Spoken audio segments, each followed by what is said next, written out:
माझे नाव धनश्री जयवंत पिसाळ आहे. मी अमेरिकेमध्ये न्यूयॉर्क या शहरामध्ये नोकरी करते आणि मी शिकण्यानिमित्त गेली असून मी 9 वर्षांपासून तिथे राहते.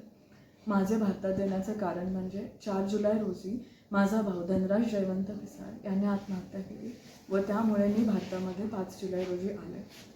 5 जुलै रोजी आल्यानंतर 6 जुलैला आम्ही आत्महत्यास प्रवृत्त केलेल्या आरोपींविरुद्ध म्हणजे सतीश हरिश्चंद्र पिसाळ व त्यांचे कुटुंब आणि इतर 7 लोकांविरुद्ध आम्ही मांजरी पोलीस स्टेशन येथे गुन्हा दाखल केला. त्या गुन्हा दाखल केल्यानंतर आम्ही मांजरी पोलीस स्टेशनच्या पोलिसांकडून काही कागदपत्रे आम्हाला प्राप्त झाली व त्या कागदपत्रांमधून मला आढळले की मी अमेरिकेत असताना भारतात नसूनही PDCC बँक कराटी शाखा या बँकेमध्ये माझं खातं उघडलं गेलं होतं व त्या खात्यांना उघडण्यासाठी त्यांनी माझ्या कागदपत्रांचा गैरवापर केला. आमचे कौटुंबिक संबंध असल्यामुळे माझे कागदपत्र व ते माझ्या शिक्षणाच्या लोनसाठी जामीनदार असल्यामुळे माझ्या कागदपत्रांच्या प्रती त्यांच्याकडे मी दिल्या होत्या व त्याचा त्यांनी गैरफायदा घेऊन त्या खात्यावर बेकायदेशीर व्यवहार केले व अनेक उलाढाली करून त्या खात्यांवर अनेक कर्ज प्रकरण करून माझी फसवणूक केली आहे. मला ही घटना आढळल्यानंतर ह्या घटनेची फिर्याद देण्यासाठी मी सुपा पोलीस स्टेशनमध्ये 8 ऑगस्टला गेले. मी 10:30 वाजल्यापासून ते सायंकाळी 7:50पर्यंत फक्त फिर्याद देण्याची वाट बघत होते.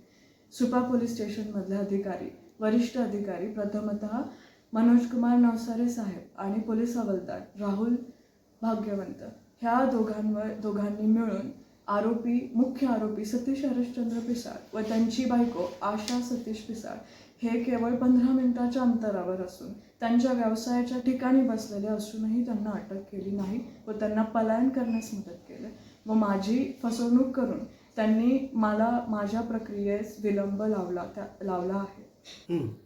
एवढेच नव्हे तर मुख्य आरोपी सतीश हरिश्चंद्र पिसाळ व त्यांच्या कुटुंबाने माझ्या भावाला प्रचंड मानसिक त्रास दिला आणि ह्या त्रासाबद्दल माझ्या भावाने आत्महत्या करण्यापूर्वी पुरावे सोडून गेलेला आहे. हे पुरावे असूनही अजूनही आम्हाला न्याय मिळालेला नाही व ते आरोपी सताड आत्ता इकडे बारामती तालुक्यामध्ये त्यांच्या व्यवसायाच्या ठिकाणी फिरत आहेत. वारंवार त्यांनी माझ्या भावाला जीवे मारण्याची धमकी दिली. माझ्या कुटुंबाला 4 कोटींचं नुकसान केलं बँकेचे फ्रॉड करून. माझ्याच कागदपत्रांचा बेकायदेशीर वापर नाही पण माझ्या आई आणि माझ्या भावाच्या कागदपत्रांचा देखील त्याने गैरवापर केला आणि माझ्या भावाला त्यांनी आत्महत्या करण्यास हे सगळ्या कारणांनी प्रवृत्त केलेलं आहे.